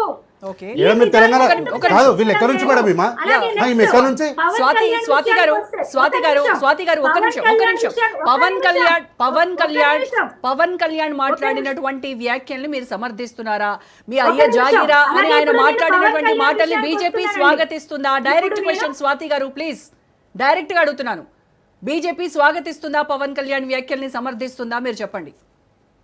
ఇప్పుడు నేను దానికే ఆన్సర్ చెప్తున్నానండి. మేడం కాదు, ఫస్ట్ ఎక్కడి నుంచి మాట్లాడుతున్నారు? తెలంగాణ నుంచి, ఆంధ్ర నుంచి మాట్లాడేది? ఒక్క నిమిషం, మీరు ఎక్కడి నుంచి మాట్లాడుతున్నారు మేడం? మీరు ఎక్కడి నుంచి? మీరు ఏ BJP? Andhra BJP, T BJP? మీరు ఎక్కడి నుంచి మాట్లాడుతున్నారు? స్వాతి గారు, కాంగ్రెస్ గవర్నమెంట్ నిరాకరించడం జరిగింది. ముందు మీరు చెప్పండి మేడం, క్లారిటీ ఏంటి మాకు? మీరు తెలంగాణ బీజేపీ, ఆంధ్ర బీజేపీ? కాబట్టి ఇది ఓకే. తెలంగాణ ఉంటలేదు అయితే. ఒక నిమిషం, ఒక భారతదేశపు పౌరుడిగా ఒక రాష్ట్రానికి డిప్యూటీ సీఎం గా ఆయనకి ఎక్కడైనా సభ పెట్టుకునే అవకాశం లేదు. ఉంది. ఇక్కడ మనం లేదు ఇంకొకటి అంటున్నా. కూడా ఆలోచించాలి. లేదు. ఒక నిమిషం. తెలంగాణలో ఇంకొకటి లేదు. కూడా ఆలోచించాలి. తెలంగాణలో లేదు. పవన్ కళ్యాణ్ లేదు గారికి ఆయనకు. సభ పెడతారు ఇక్కడ అర్హత అన్నది లేదు. నేను చాలా ఇంట్లో పెట్టించుకోండి. దాన్ని investigation చేసి లేదు ఇక్కడ చెప్తున్నాను. అర్హత. తెలంగాణలో ఉండేటటువంటి 1,00,000 యువతలు ఈ పార్టీలో రిజిస్ట్రేషన్ చేసుకుని ఆయన్ని ఆహ్వానించారంట. ఎవడాడు ఏంటంటే ఆహ్వానించావు అని పేరు ఇక్కడ చెప్పుర్రి. తెలంగాణ యువత పరిస్థితి ఆహ్వానించిన బాగోలేదు. పేరు చెప్పుండ్రి అంటున్నా. మాకు ఉద్యోగ అవకాశాలు లేవు. మీరు మేము ఇచ్చిండ్రా చాలా ఆడ ఇబ్బంది ఆంధ్రప్రదేశ్లో? పడుతున్నామన్నా. మీరు రండి, మాకు తెలంగాణలో సభ పెట్టండి, మా జీవితాల్లో ఒక వెలుగు తీసుకురండి అని ఇక్కడ తెలంగాణ అబ్బా. యువత అంటే మీకు చేత కావట్లేదనే కదా? వినండి. బీజేపీ ఏం చేస్తుంది? కుంటిగురాల పనులు తోముతుందా? ఇది ఒకటి. బీజేపీ కుంటిగురాల పనులు తోముతుందా అంటున్నా. Second thing, Telangana Congress incharge గా ఉన్నటువంటి దిగ్విజయ్ సింగ్ గారు, ఓకే తెలంగాణ మళ్ళీ చెప్తున్నాను వినండి, తెలంగాణ కాంగ్రెస్ స్టేట్ ఇన్ఛార్జ్ గా వచ్చినటువంటి దిగ్విజయ్ సింగ్ గారు పవన్ కళ్యాణ్ గారికి ఫోన్ చేసి మీరు పార్టీని బాగా విస్తృతం చేయండి, విస్తృతం చేసిన తర్వాత మీరు కాంగ్రెస్ లోకి విలీనం చేయండి అని ఈ రిక్వెస్ట్ ని పెట్టినటువంటి వారు కాంగ్రెస్ స్టేట్ ఇన్ఛార్జ్ దిగ్విజయ్ సింగ్ గారు. ఆయన ఫోన్ చేసినట్టు ఈ చర్చ ఒక్క నిమిషం జరిగినట్టు మేడం, ఆమెకి స్ట్రైట్ పవన్ క్వశ్చన్ అడతా. కళ్యాణ్ ముందు గారే సమాధానం చెప్పడం చెప్పానండి. జరిగింది. Madam And me secretary phone లో మాట్లాడింది అంటే మీరు పెగాసిస్ చేస్తున్నట్టే కదా. సో ఇక్కడ బీజేపీ పార్టీ నిరూపించింది పెగాసిస్ వీళ్ళు వాడుతున్నారు. పెగాసిస్ ద్వారా ఈ దేశంలో ఉన్నటువంటి పౌరులకు ఎక్కడ కూడా స్వాతంత్రం లేదు. ఈ రోజు పెగాసిస్ ని బీజేపీ ప్రభుత్వం వాడుతుందని బీజేపీ నాయకులు నిరూపించారు ఇక్కడ. కాబట్టి బీజేపీ పార్టీ దేశంలో అధికారంలో ఉండడానికి అర్హత లేదు. మేడం స్వాతి గారు, మీరు ఇక్కడ ఒక విషయాన్ని చెప్పకనే చెప్పారు. పెగాసిస్ ఇజ్రాయెల్ నుంచి తీసుకొని వచ్చినటువంటి పెగాసిస్ అనే టెక్నాలజీని మీరు ఇక్కడ వాడుతున్నారు. దాన్ని స్వాతి గారు ఇక్కడ బహిర్గతం చేశారు బీజేపీ వాళ్ళు. సో డెఫినెట్ గా ఈ విషయం పైన ఖచ్చితంగా తెలంగాణ సమాజం రియాక్ట్ అవుతుంది. తెలంగాణ ప్రజలను ఇబ్బంది పెట్టినటువంటి వాళ్ళు నమ్మి వాళ్ళకి పదవులు ఇచ్చినటువంటి రాజకీయ నాయకులకి మీరు ఇచ్చినటువంటి శాపం తగలదా? మాడి మసి అవడం తగలదా? ఇది నా ప్రశ్న. ఇంకొకటి, పవన్ కళ్యాణ్ గారి ఒక కేసు గురించి, ల్యాండ్ కేసు గురించి మాట్లాడారు. ఏ రాజకీయ నాయకుడైనా ఎవరైనా సరే అన్యాయంగా ప్రభుత్వ భూముల్ని వాళ్ళ పర్సనల్ కి వాడుకోవడం చాలా తప్పు. ఈవేళ మరి పవన్ కళ్యాణ్ గారి మీద వచ్చింది అంటారు, అది ఇన్వెస్టిగేషన్ లో తేలాలి. అలాగే కేటీ రామారావు గారు, బిఆర్ఎస్ నాయకులు కూడా చీఫ్ మినిస్టర్ గారి మీద ఈ land related scam case, కంచా Gachibowli కేసుని వాళ్ళు కూడా ఇలాంటి ఒక ల్యాండ్, ఇండస్ట్రియల్ ల్యాండ్ ని, ఇలాంటి ల్యాండ్ ని కూడా వాళ్ళు కూడా స్కామ్ చేశారు. మీకు తెలియకపోతే తెలియదు అన్నట్టుగా ఉండండి మేడం, ఎందుకు అనవసరంగా మాట్లాడతారు? ఏ నాయకుడన్నా అవనివ్వండి, అది కాదు, పవన్ తెలియకపోతే కళ్యాణ్ తెలియనట్లు ఉండండి, ఎందుకు అట్లా అది అనవసరంగా సీఎం మాట్లాడతారు? రేవంత్ రెడ్డి అన్నా అవనివ్వండి, అది కేటీఆర్ గారు అన్నా అవనివ్వండి, ప్రభుత్వ భూములని ప్రజలకి వాడాల్సినటువంటి భూములని స్కామ్ చేస్తే ఖచ్చితంగా వాళ్ళకి శిక్ష పడాలి, ఇన్వెస్టిగేషన్ అవ్వాలి. Right, okay. మీరు ఇంతసేపు మాట్లాడారు, ఎవరు మిమ్మల్ని డిస్టర్బ్ చేయలేదు. ఒక్క నిమిషం స్వాతి గారు, విజయ్ సింగ్ గారు ఫోన్ చేసినప్పుడు పవన్ కళ్యాణ్ గారిని భుజం మీద మోస్తున్నది Congress party, BJP party. Joke లేదు మేడం, జోక్ లేదు, చేసుకోవాలి. జోక్ లేదు అంటున్నా, జోక్ లేదు. సపోర్ట్ చేస్తూ మాట్లాడింది ఎవరు? మీరు కేసుల గురించి లీడర్స్ మీద మాట్లాడుతున్నారు. మరి కాంగ్రెస్ పార్టీ చీఫ్ మినిస్టర్ మీద కూడా క్యాష్ ఫర్ ఓట్ కేసు అయ్యింది కదా. మరి ఏం చేస్తున్నావు? 12 ఏళ్ళ నుంచి అధికారంలో ఉన్నావు కదా మీరు, 12 ఏళ్ళ నుంచి అధికారంలో ఉన్నారు కదా, కుంటిగురాల పళ్ళు తోముతారా? ఏం చేస్తున్నారు? మళ్ళా మీకు ధైర్యం ఉంటే నిరూపించవచ్చు, మీకు ధైర్యం ఉంటే నిరూపించ అంటున్నా. కేంద్రంలో నువ్వు ఉన్నావు కదా, కేంద్రంలో ఏం చేస్తున్నావు? కేంద్రంలో అంటే చేత కాకుండా ఉట్టిగా మాట్లాడుతున్నావా? అరాజకీయాలు చేద్దామని చూస్తున్నారా మీరు ఇక్కడ? Okay, right. So Digvijay Singh ఏంటి పవన్ కళ్యాణ్ని మోసారు అని ఆవిడ ఆరోపిస్తున్నారు. ఒకప్పుడు మీరే పవన్ కళ్యాణ్ని ఎత్తుకెత్తుకున్నారు. అందుకే అంటున్నా మేడం, మేము గతంలో చాలా రాహుల్ గాంధీ గారు ఏ విషయమైనా సరే చాలా సూటిగా ప్రజలకు చెప్తే వీళ్ళు ఏం చేస్తారంటే ఆయన పప్పు అని సింపుల్గా వీళ్ళకు ఉన్నటువంటి సోషల్ మీడియా ద్వారా దాన్ని మొత్తం వైరల్ చేస్తారు. గతంలో రాహుల్ గాంధీ గారు ఈ దేశంలో కరోనా రాబోతుంది, దానివల్ల ఆర్థికంగా ఇబ్బందులు పడతాయని చెప్పిన మాట వాస్తవం కదా, అదే జరిగింది కదా. రైతుల నల్ల చట్టాలు తెస్తారు, వెనక్కి వెళ్తారని చెప్పి అది జరిగింది కదా. ఓట్ చోరీలో ఎస్ఐఆర్ ద్వారా అవినీతి అక్రమాలు జరుగుతున్నాయని చెప్పి వెస్ట్ బెంగాల్ మనం ప్రత్యక్షంగా చూసినాం కదా. సో ఇదే విషయంలో కొనసాగింపుగా రాహుల్ గాంధీ గారు ఏమన్నారంటే ఇజ్రాయెల్ నుంచి పెగాసిస్ అనుకో టెక్నాలజీ ద్వారా ఫోన్లన్నిటినీ కూడా బీజేపీ పార్టీ వింటుంది. ఈ దేశంలో ఉన్నటువంటి ప్రధాన ప్రతిపక్ష పార్టీలు, మేజర్ పాలిటిక్స్ చేసే పార్టీలు అన్ని నాయకులను కూడా తమను కంట్రోల్ చేయడానికి ఇట్లాంటి దురాచరణ చేపడుతుందని చెప్పింది కదా. సో ఈ వేదిక పైన బీజేపీ నాయకులు స్వాతి గారు దాన్ని బహిర్గతం చేసి ఒప్పుకున్నారు. పెగాసిస్ బీజేపీ పార్టీ ఈరోజు కూడా పెగాసిస్ని వాడుతుందని వీరు ఇక్కడ ఒప్పుకున్నారు. దిగ్విజయ్ సింగ్ గారు ఫోన్లో మాట్లాడిన విషయాన్ని ఈమెకు ఎవరు చెప్పారు? అయితే పవన్ కళ్యాణ్ గారు చెప్పి ఉండాలి. సో పవన్ కళ్యాణ్ గారి మాటకు విలువ లేదు. సో ఆయన మాటను ఎవడు నమ్మాలి? ఎవ్వడు నమ్మే అవసరమే లేదు. మీకు వినికిడి తక్కువ, అర్థం చేసుకోవడం తక్కువ. ఏ నువ్వు చెప్పింది తప్పు. ఏం చెప్పినా మీరు దిగ్విజయ్ సింగ్ గారు ఫోన్ లో మాట్లాడిండి అని చెప్పినావు. ఫోన్ లో మాట్లాడింది నీకు ఎట్లా తెలుసు? పవన్ కళ్యాణ్ చెప్పిండా? పవన్ కళ్యాణ్ మాటకు విలువనే లేదు. మరి నీకు ఎట్లా తెలుసు అంటున్నా? నీకు ఎట్లా తెలుసు? ఎట్లా తెలుసు నీకు ఎట్లా తెలుసు? ఫోన్ లో మాట్లాడింది నీకు ఎట్లా తెలుసు? ఉట్టి వాడేవాడు చెప్పడానికి వాడి మాటకు విలువలేదు, పాడలేదు. వాడు వచ్చి చెప్పిండని చెప్తున్నావు, మళ్ళీ వచ్చి కూర్చొని పవన్ కళ్యాణ్ గురించి మాట్లాడుతున్నావు. అంత సీన్ లేదు. ఆయన మాటకు ఎక్కడ కూడా విలువ లేదు. వాని గురించి మాట్లాడనే కూడా ఎక్కువసేపు. అర్థమైందా? ఏంది ఎవరు ఈ తెలంగాణ రాష్ట్రానికి స్టేక్ హోల్డర్ని? నేను అర్థమైందా? నువ్వు ఎవరో నాకు తెలియదు. ఈ తెలంగాణ రాష్ట్రానికి నేను స్టేక్ హోల్డర్ని. ఉద్యమం చేసిన నేను చదువుకు ఉద్యమం రాకపోవడానికి తెలంగాణ ఉద్యమంలో అయిన కేసులు కారణం. ఈ తెలంగాణ స్టేక్ హోల్డర్ని. ఏమనుకుంటున్నాను?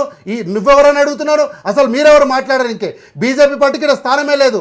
చిన్నమ్మ అని చెప్పి మేడం బీజేపీ పార్టీ వాళ్ళు కాకినాడలో ఒక ఓటు రెండు రాష్ట్రాలని చెప్పడం ద్వారా ఈ రాష్ట్రంలో అనేకమైనటువంటి వికృత చర్యలకు తెరలేపినరు. ఆ రోజు అరాచకం చేసిరు.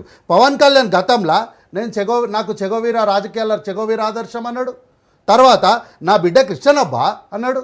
నా భార్య క్రిస్టియన్ అబ్బా అన్నాడు. నేను బ్యాప్టిజం తీసుకున్నా అన్నాడు. వాళ్ళ పర్సనల్ విషయం అది. పర్సనల్ గా ఆయన వేదిక పైన చెప్పిండు. ఆయన వేదిక పైన చెప్పిండు. ఆయన చెప్పారు. నో నేను మేడం పర్సనల్ అంటే నేను పర్సనల్ అంటే ఏం క్వశ్చన్ అడుగుతున్నాను సార్. నందిని గారికి విడాకులు నువ్విచ్చావా ఆమె అడిగిందా? రేణు దేశాయ్ గారికి విడాకులు నువ్విచ్చావా ఆమె అడిగిందా అని అడుగుతుంటే అది పర్సనల్. కానీ నా వేదిక పైన చెప్పిండు నా బిడ్డ క్రిస్టియన్ అబ్బా అని. తర్వాత నా భార్య క్రిస్టియన్ అన్నాడు. తర్వాత నా టీచర్ క్రిస్టియన్ అన్నాడు. నేను బ్యాప్టిజం తీసుకున్నా అన్నాడు. ముస్లింలు నా సోదరులు అన్నాడు. రంజాన్లో నేను భాగం అన్నాడు. మరి ఎన్నికలన్నీ అయిపోయిన తర్వాత ఐఎమ్ ఎన్ అన్అపాలజెటిక్ సనాతనిస్ట్. ఎట్లయినా నువ్వు బ్యాప్టిజం తీసుకున్నాను. వెన్ యూ టేకెన్ బ్యాప్టిజం, నువ్వు బ్యాప్టిజం అయిన రోజే నువ్వు సనాతనిస్ట్కి వెళ్ళి బయటికి వెళ్ళిపోయినట్టు. మరి అట్లాంటి అయినప్పుడు నువ్వు బ్యాప్టిజం తీసుకున్న మాట నిజమా? అపాలజిస్టిక్ సనాతని అన్న విషయం నిజమా? సో టీటీడీలో లడ్డు విషయం జరిగినప్పుడు జగన్ క్రిస్టియన్ కాబట్టి అట్లా జరిగిందన్నావు. మళ్ళీ తర్వాత వచ్చి జగన్ ఏమన్నా కూర్చొని చేయమని చెప్తాడా అని మాట మార్చినావు. ఈ రెండిట్లో ఏది కరెక్టు? కాబట్టి ఏంటంటే మీ నియోజకవర్గంలో నీ నియోజకవర్గంలో పిఠాపురంలో దళితులను వెలేస్తే మహాప్రభో రక్షించండి కాపాడండి అంటే ఆ సమస్య విన్నికి నీకు చేత కాదు. నన్ను గెలిపించండి మహాప్రభు అని వర్మ గారి చేతులు పట్టుకొని గెలిచి శాసనసభలకు పోయిన తర్వాత ఎమ్మెల్సీ అవకాశం ఆయనకి ఇచ్చే అవకాశం ఉన్నప్పుడు ఎందుకు మీ అన్నకు నాగబాబుకి ఇచ్చినావు? ఎందుకు ఇచ్చినావు? అంటే నీ కలెక్షన్లో నేను చూస్తున్నాడు కాబట్టి ఇచ్చినావా? ఈ రోజు నువ్వు ఒక డిప్యూటీ సీఎంగా ఉండి మంత్రివర్గంలో ఏంది మరి ఎందుకు మాట్లాడినావు? రైతుల గురించి ఎందుకు మాట్లాడినావు? నీకేం సంబంధం ఉంది రైతుల గురించి మాట్లాడడానికే? రైతుల గురించి మాట్లాడేటప్పుడు ఎస్ఐ గురించి మాట్లాడాలి. అయితే మేడం ఆయన రాష్ట్రంలో ఆంధ్రప్రదేశ్ రాష్ట్రంలో తెలంగాణవాది అని చెప్తున్నారు. ఎవరు తెలంగాణ వాది అయితే బేషరతుగా పవన్ కళ్యాణ్ క్షమాపణ చెప్పమని డిమాండ్ చేస్తుండే. కానీ ఈమె ఆయన పళ్ళకి ఎందుకు మోస్తుంది? ఓవర్లాప్ అవుతుంది. కేంద్రాల దగ్గర పాపం నెల రోజులు 15 రోజుల నుంచి ఎన్ని ఇబ్బందులు పడుతున్నారు, ఎన్ని బాధలు పడుతున్నారు. ఎవరు పడుతున్నారు? అవన్నిటి గురించి కూడా మాట్లాడదాం. స్వాతి గారు నేను అడిగినా, గౌతమ్ గారు అడిగినా, కార్తీక్ గారు అడిగినా మిమ్మల్ని ఒకటే ఒక క్వశ్చన్ అడుగుతున్నాము. పవన్ కళ్యాణ్ వ్యాఖ్యల్ని ఇక్కడ తెలంగాణ బీజేపీ సమర్థిస్తుందా, వ్యతిరేకిస్తుందా? కొంతమంది వ్యతిరేకించే వాళ్ళు ఉన్నారు అని చెప్తున్నారు. మరి మీరేమో మళ్ళీ బీజేపీ చీఫ్ రామచంద్రరావు మాటల్ని మీరు సపోర్ట్ చేస్తున్నారు. అవును తప్పేముంది అని మట్టుగా మీరు మాట్లాడుతూ ఉన్నారు. మేము ఓన్లీ సభ గురించి మాట్లాడుతున్నామండి. ఓన్లీ సభ గురించి. సభలో ఆయన మాటలు ఎవరికైనా అనుమతులు ఇవ్వచ్చు. అలాగే అనుమతిస్తే ఎవడరా అంటాడా? అనుమతిస్తే ఎవడరా అంటాడా? తెలంగాణ సమాజాన్ని రావడానికి ఆయన మేము చేయలేదు కదా. కాంగ్రెస్ పార్టీ ఇన్ఛార్జ్ దిగ్విజయ్ సింగ్ గారు చేశారు, కానీ మేము బీజేపీ నాయకులు ఎవరు చేయలేదు కదా. మీరు అది ఒకటే పట్టుకుంటున్నారు. నేను అడిగేదానికి సమాధానం చెప్పండి. మీ అయ్య జాగిరా అని పవన్ కళ్యాణ్ మాట్లాడడాన్ని మీరు సమర్థిస్తారా? ఒక్క నిమిషం అండి, ఇది అయ్య జాగీరా అనే పదం మరి ఆయన ఏం అర్థంలో చెప్పాడో నాకు తెలియదు కానీ నీకు తెలియనప్పుడు మాట్లాడొద్దు కానీ. నీకు దండం తల్లి, ప్రతి మీ మాటకు దండం, భారతదేశంలో మీ పల్టీలకు దండం, మీరు ఆ మాటల్ని తిప్పేసేదానికి దండం. ఏం మాట్లాడుతున్నారో ఏమో మీరు. చర్చించే హక్కు ఉంటుంది. పవన్ కళ్యాణ్ ప్రతి బహిరంగంగా విషయం మీద అన్ని వాళ్ళు వ్యాఖ్యలు చేస్తూ express ఉంటే చేసేటటువంటి హక్కు మన భారత రాజ్యాంగం ప్రపంచం మొత్తం ఏం చూస్తున్నారు. రాజ్యాంగం? దేశం ఆ రాజ్యాంగాన్ని మార్చాలని మీ చూసే అయ్య జాగిరాని తెలంగాణకు వచ్చి మాట్లాడితే ఆ రాజ్యాంగం ఇచ్చింది ఆ హక్కు. ఏ కాంటెక్స్ట్ లో మాట్లాడారో ఇవాళ అది ఇచ్చిందా మేడం? రామచంద్రరావు ఏం మాట్లాడుతున్నారు మేడం రామచంద్రరావు మీరు? కూడా అదే మాట్లాడారు. కొబ్బరికాయల గురించి వస్తే ఒక్క నిమిషం మాటని ఎవరిని ఉద్దేశించి ఎవరిని చెప్పండి, ఎవరిని ఉద్దేశించి అన్నారు చెప్పురి అన్న, ఎవరు ఆ వ్యక్తిని ఎవరో చెప్పుండ్రి, ఎవరిని ఉద్దేశించి అన్నాడు? పవన్ కళ్యాణ్ గారిని అడగండి. మరి నువ్వెందుకున్నావు మళ్ళీ దమ్మునుండి ఎందుకు కదా support మాట్లాడట్లేదు. చేస్తున్నారు? నువ్వు మాట్లాడద్దు కానీ నీకేం అర్హత లేదు మాట్లాడనికే. బీజేపీ పార్టీని కాదు, మీరు వెళ్ళి పవన్ మరి మీరు కళ్యాణ్ బీజేపీ గారిని అరే అడగండి. మీరేదో మీరే చెప్తున్నారు కదా మా పార్ట్నర్ అని చెప్పాడు కదా మీ చీఫ్ పవన్ కళ్యాణ్ మా పార్ట్నర్ అని చెప్పారు కదా. ఎదురుగుండా ఇప్పుడు చూడండి, ప్రతిపక్షం వాళ్ళు అడుగుతారు మీరు ఆంధ్రాలో ఉమ్మడిలో ఉన్నారు కదా అన్నప్పుడు అవునండి అంటారు, దాంట్లో తప్పే ఉంది. అవును మరి అందుకే సమాధానం చెప్పాలా మీరు. నాకు సంబంధం లేదంటే పక్క జరుగుతుందిగా, మీకేం సంబంధం లేదు ఇక. కాంగ్రెస్ పార్టీ ఉందండి, కాంగ్రెస్ పార్టీ వేరే పార్టీలతో ఇప్పుడు వేరే రాష్ట్రాల్లో జతలో లేరా? అరే మీరు జత ఉన్నారు కదా, సమాధానం చెప్పు మళ్ళా. చెప్పమ్మా సమాధానం చెప్పి ఓడొద్దంటుండు నేను. కాదు సమాధానం చెప్పు, ఎందుకన్నాడు పవన్ కళ్యాణ్ ఎవరిని అన్నాడో చెప్పు మళ్ళా. నీ పార్ట్నరే కదా చెప్పమ్మా మళ్ళా. మళ్ళీ ఆయన అడగంటే నువ్వెందుకున్నావు మళ్ళీ ఇక్కడ? ఎందుకున్నావు నువ్వు ఇక్కడ చర్చలా? ఎలక్షన్ కి ఇండిపెండెంట్ గా వెళ్ళమనండి. ఏంది ఎందుకున్నారు వేరే పార్టీలతో? దండమమ్మ నీకు నిజంగా చెప్తున్నా. ఓకే, తెలంగాణలో ఇప్పుడు మీరు బీజేపీ ఒంటరిగానే వెళ్తారు అయితే సింగిల్ గానే? ఇప్పటి వరకు అయితే మేము ఒంటరిగానే వెళ్తాము అని చెప్తున్నాము. ప్రస్తుత పరిస్థితిలో మాకు వేరే ఆలోచన లేదు. కానీ ప్రస్తుత పరిస్థితులే వేరే ఆలోచనలు వచ్చేలాగా చేస్తా ఉన్నాయి. పవన్ కళ్యాణ్ వెనకాల ఉన్నదే బీజేపీ, నడిపించేదే బీజేపీ, పావుగా వాడుకునేదే బీజేపీ అని. ఆ కూలోళ్ళకి అడ్వాన్స్ పైసలు మీరు నన్ను ప్రశ్న వేస్తున్నారు మేడం. నేను దిగ్విజయ్ సింగ్ గురించి అడిగినప్పుడు మీరు ఏ ముందు నువ్వు మాట్లాడిన మాట చెప్పమ్మా. దిగ్విజయ్ సింగ్ గురించి ఆధారాలు పాడలేవు, ఉట్టి అని వచ్చి ఆరోపణ చేసే మాత్రాన మాట్లాడతారా? నీ మాటకి ఏం విలువ ఉంది? నీ మాటకు జీరో వాల్యూ ఇడా. నీ మాటకు విలువ లేదు అంటున్నా. నీ మాటకు విలువ లేదు, నీకు విలువ లేదు. నువ్వు వచ్చి దిగ్విజయ్ సింగ్ గురించి మాట్లాడుతున్నావు. దిగ్విజయ్ సింగ్ గురించి మాట్లాడే స్థాయి కాదు ఇది, అర్థమైందా? మీ అధ్యక్షుడు మాట్లాడిన మాటలకు సమాధానం చెప్పు. దాని గురించి మాట్లాడంటే దిగ్విజయ్ సింగ్ అంటావు, ఆయన గురించి మాట్లాడే స్థాయి ఉందా నీకు? ఏం స్థాయి ఉంది? తెలంగాణకు వచ్చి ఎవడరా అంటావు నువ్వు అంటే మరి చెప్పవు. ఎవరినన్నారో చెప్పంటే చెప్పవు. నన్ను అడగొద్దు పవన్ కళ్యాణ్ అంటున్నావు. మరి నువ్వెందుకున్నావు ఇక్కడ? మరి ఇప్పుడే కూలి ఇచ్చి వెనక నుంచే కదా మాట్లాడుతున్నారు. ఆయన కూలి ఇచ్చి వెనక దాక్కున్నారు. ఎవరు మీరా? మాకు మీ దిగ్విజయ్ సింగ్ గారికి చాలా తేడా ఉంది. అవును మరి ఆయన ముఖ్యమంత్రిగా పనిచేసిండు, మీరు కూలీలు ఇచ్చి పని చేపించుకుంటున్నారు. ఓకే, గౌతమ్ ప్రసాద్ గారు మీ ఇంత వ్యతిరేకిస్తున్నారు కదా, మరి ఎంఐఎం ఒక నిమిషం స్వాతి గారు ఎస్ చాలా టైం ఇచ్చాను మీకు. యా, భారతదేశాన్ని రూల్ చేస్తుంది, చాలా తేడా ఉంది. రైట్ అండి. ఓకే, ఎంఐఎంతో పొత్తు పెట్టుకొని మరి ఎంఐఎం వ్యతిరేకం కదా, తెలంగాణ ఉద్యమంలో పార్టిసిపేట్ చేయలేదు, వ్యతిరేకంగా ఉన్నటువంటి ఆ పార్టీతో మీరు పొత్తు పెట్టుకున్నప్పుడు మీరు కూడా తెలంగాణ వ్యతిరేకంగానే పనిచేశారు కదా మేడం. అంటే ఎంఐఎం లేకపోతే సిపిఎం లేకపోతే ఇంకో పార్టీ అని చెప్పేసి ఈరోజు వాళ్ళు మాట్లాడుతున్నారు, ఏదో కొద్దిమంది మాట్లాడుతున్నారు. నేను ఏమంటున్నానంటే ఎంఐఎం పార్టీ ఒకవేళ తెలంగాణకు అనుకూలంగా లేకపోయినా రోడ్ల మీదకి వచ్చేసి తెలంగాణ ప్రజలకు వ్యతిరేకంగా మాట్లాడి వాళ్ళ ఆత్మగౌరవానికి దెబ్బతీసే విధంగా ఎక్కడ కూడా వ్యవహరించిన తీరు నేనైతే చూడలేదు. మీరు చూపిస్తే నేను దాన్ని అంగీకరిస్తాను. ఒక విషయం, వాళ్ళంతలో వాళ్ళ పార్టీ నిర్మాణము లేదా వాళ్ళు అనుకున్న దానికి ప్రకారం వాళ్ళు నిలబడి ఉన్నారు. వాళ్ళంతే. అంటే రాజకీయంగా ఒక పార్టీ వాళ్ళు ఏదైతే స్టాండ్ తీసుకుంటారో ఆ స్టాండ్కి తగ్గట్టుగా ఉంటారు. అట్లనే ఉండి తెలంగాణ ప్రజలకు వ్యతిరేకంగా ఎవరైనా చేస్తే కనుక దాన్ని మనం ఖచ్చితంగా క్వశ్చన్ చేస్తాం. మీరు ఆనాడు వ్యతిరేకమే, ఈనాడు వ్యతిరేకం అంటే ఖచ్చితంగా క్వశ్చన్ చేస్తాం మేము. అదేవిధంగా సిపిఎం పార్టీ కూడా ఆ రోజు సమైక్య రాగంతోనే ఉంది. నేను కమ్యూనిస్ట్ పార్టీలోనే పనిచేశాను. మా పార్టీ సిపిఐఎంఎల్ న్యూ డెమోక్రసీ ఆ రోజు సమైక్యంగానే ఉంది. కానీ తెలంగాణ ప్రజల యొక్క ఆకాంక్ష చూసిన తర్వాత మేము ఆనాడు ఆ పార్టీ కూడా స్టాండ్ని మార్చుకొని విస్తృతంగా ప్రజల్లోకి వెళ్ళిపోయి మేము వీరోచిత పోరాటాలు చేసినాం. అట్లనే సిపిఎం కూడా వాళ్ళు సమైక్యంగా నిలబడి ఉన్నారు. సమైక్యంగా నిలబడ్డ తర్వాత ఎక్కడా కూడా వాళ్ళు బయటకు వచ్చి తెలంగాణ ప్రజల్ని వ్యతిరేకించినట్టు కానీ తెలంగాణ ప్రజలకు వ్యతిరేకంగా మాట్లాడినట్టు కానీ ఎక్కడా కూడా చేయలేదు. వాళ్ళు ఆ తెలంగాణ మూమెంట్ జరుగుతున్నంత సేపు నాకు తెలిసి నా మిత్రులు అక్కడ ఎస్ఎఫ్ఐ వాళ్ళు వీళ్ళు ఉన్నారు. వాళ్ళు ఎంతసేపు విత్ ఇన్ ద పార్టీలో లేదా విత్ ఇన్ ద ఆర్గనైజేషన్లో వాళ్ళు మార్క్సిజం చదువుకోవడం, లెనినిజం చదువుకోవడం, మావోయిజం చదువుకోవడం, లేదా వీరోచిత గాథలు జరిగిన విప్లవోద్యమంలో జరిగిన కార్యక్రమాలు లేదా వాళ్ళ కథలు, వాళ్ళ గాథలు చదువుకోవడానికి టైం కేటాయించుకున్నారు తప్ప వీధుల్లోకి వచ్చేసి తెలంగాణ ప్రజా పోరాటానికి వ్యతిరేకంగా నిలబడి మాట్లాడిన సందర్భం ఒక్కటంటే ఒక్కటి లేదు. వాళ్ళు ఇంటర్నల్గా వాళ్ళు కూర్చొని చదువుకున్నారు, వాళ్ళ సిద్ధాంతం ప్రకారంగా ఉన్నారు తప్ప ఎక్కడ లేరు. అదేవిధంగా ఏ కమ్యూనిస్టు పార్టీ కూడా తెలంగాణ ప్రజలు తీసుకున్న ఒక నిర్ణయానికి వ్యతిరేకంగా నిలబడి పనిచేసి ఉంటే మేము మాట్లాడకపోతే మీరు దాన్ని నిలదీయచ్చు. అదేవిధంగా ఎంఐఎం పార్టీ కూడా అంతే. ఈరోజు బీజేపీ నిస్సిగ్గుగా, నిర్లజ్జగా, సిగ్గు శరం లేనట్టుగా ఓపెన్గా చెప్తా ఉంది. ఏమని? పవన్ కళ్యాణ్ మాట్లాడిన మాటల్లో తప్పేముందని అంటుంది. ఇంకా పరోక్షంగా డైరెక్ట్గానే అంటుంది. అంటే తప్పేముంది అని అంటే వాళ్ళు ఇంటర్నల్ ఎజెండా, చాలా హిడెన్ ఎజెండా ఉంది. ఈ తెలంగాణ రాష్ట్రానికి నష్టం చేసే ఒక కుయుక్తులు, కుట్రలు, కుతంత్రాలు, రాజకీయ తంత్రాలు వాళ్ళు చేస్తూ ఉన్నారు. దాంట్లో వాళ్ళు ఎటు నుంచి నిన్న జరిగిన బండి సంజయ్ ఘటన నుంచి దీన్ని డైవర్ట్ చేయాలి. చాలా డామేజ్ అయిపోయారు. ఎందుకంటే బండి సంజయ్ కొడుకు చేసిన తప్పు అది ఇక చరిత్రలో కనీ విని ఎరుగని రీతిలో జరిగింది. అదేవిధంగా అంటే తప్పు జరగడం ఒకటి, ఒప్పుకొని సరెండర్ కావడం ఇంకోటి, కానీ దానికి భిన్నంగా జరిగింది. కాబట్టి తెలంగాణ ప్రజలంతా వ్యతిరేకమైన తర్వాత దీన్ని ఎట్లా డైవర్ట్ చేయాలి అని చెప్పేసానంటే ఏం చేయాలి అని చెప్పేసి ఒక వ్యాంప్ క్యారెక్టర్ని తీసుకొచ్చిండ్రు. ఆ వ్యాంప్ క్యారెక్టరే పవన్ కళ్యాణ్. తెలంగాణ రాజకీయాల్లో వ్యాంప్ క్యారెక్టర్ని తీసుకొచ్చింది బీజేపీ. ఆ వ్యాంప్ క్యారెక్టర్ని ప్రదర్శిస్తుంది పవన్ కళ్యాణ్. ఆ పవన్ కళ్యాణ్ ఈరోజు ఏదైతే తనకు ఇచ్చిన బాధ్యత, ఆ వ్యాంప్ క్యారెక్టర్ని పర్ఫెక్ట్గా అంటే ప్లే చేయడానికి, ఎగ్జిక్యూట్ చేయడానికి ప్రయత్నం చేసిండు.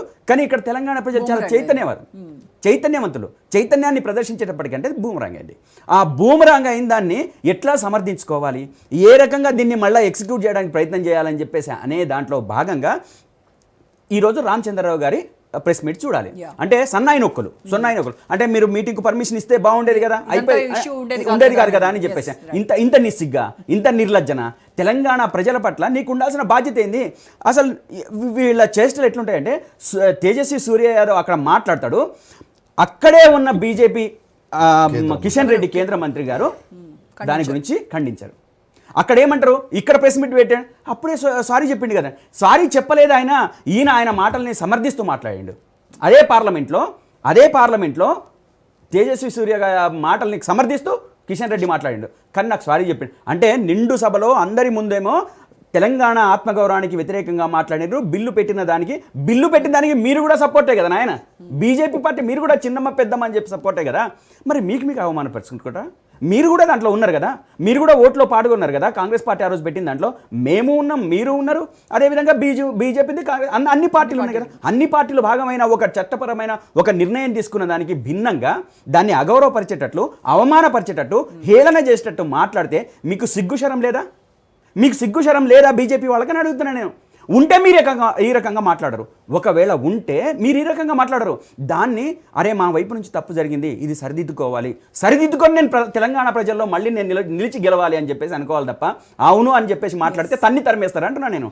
తెలంగాణ ప్రజల చైతన్యం అటువంటిది అంటున్నా నేను. వీరోచి తెలంగాణ సాయుధ పోరాట చరిత్రను చూడు అంటున్నా నేను.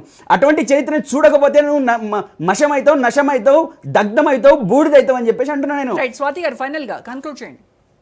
ఒక్క నిమిషం, ఇప్పుడు మాట్లాడింది కార్తీక్ గారు, ఎందుకంటే ఇక్కడ వీడియో డిస్ప్లే లేక తెలవట్లేదు. కార్తీక్ గారా గౌతమ్ గారు బీఆర్ఎస్ నాయకులు. గౌతమ్ గారు ఇప్పుడు తేజస్వి సూర్య ఇష్యూని రైజ్ చేశారు కాబట్టి నేను చెప్తానండి.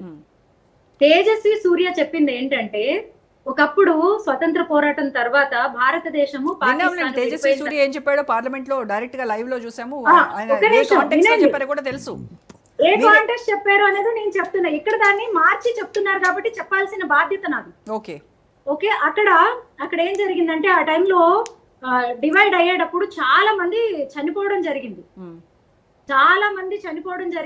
చాలా మంది పోరాటాల తర్వాత కూడా పాపం వాళ్ళ ప్రాణ త్యాగాలు జరగడం జరిగింది. విడిపోయే సమయంలో కూడా ఇన్ని కష్టాలు చూసాం మనము. అలాగే ఒక్క నిమిషం ఆగండి. ఎందుకు అవుతారు? కారణం మీరే కదా. కాకినాడలో ఒక ఓటు 2 రాష్ట్రాలన్న ఉద్రేకపరిచింది మీరే కదా. ఆగమని చెప్పండి. ఎందుకు అవుతారు అంటున్నా.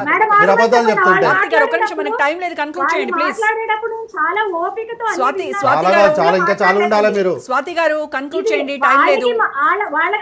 ఆ పార్టీ నాయకులకి మాకు ఉండే తేడా అది. ఓకే రైట్ చెప్పండి. ఏముంది మీ తేడా? మీరు లేదు మీరు నేరుగా రాలేక కూలీలు ఇచ్చి వస్తారు. మీరు నేరుగా రాలేక కూలీలు ఇచ్చి కూలీలు అడ్డం పెట్టుకుంటారు. Thank you so much Swathi గారు, థ్యాంక్ యూ అండి. తెలంగాణ సాధన సమయంలో కాంగ్రెస్ పార్టీ రూల్ చేస్తుంది. Okay. కాంగ్రెస్ పార్టీ రూల్ చేసేటప్పుడు అంతమంది బలిదానం అయ్యే వరకు ఎందుకు మీ వల్లనే అంటున్నది. Right అండి, okay, thank you. కాకినాడలో మీరు చేసిన వ్యాఖ్యనే థ్యాంక్ యూ సో కారణం. మచ్ కార్తిక్ గారు, గౌతమ్ గారు, స్వాతి గారు, థ్యాంక్ యూ అండి. రైట్, ఇది వాళ్ళ special debate. Stay tune to Raj news.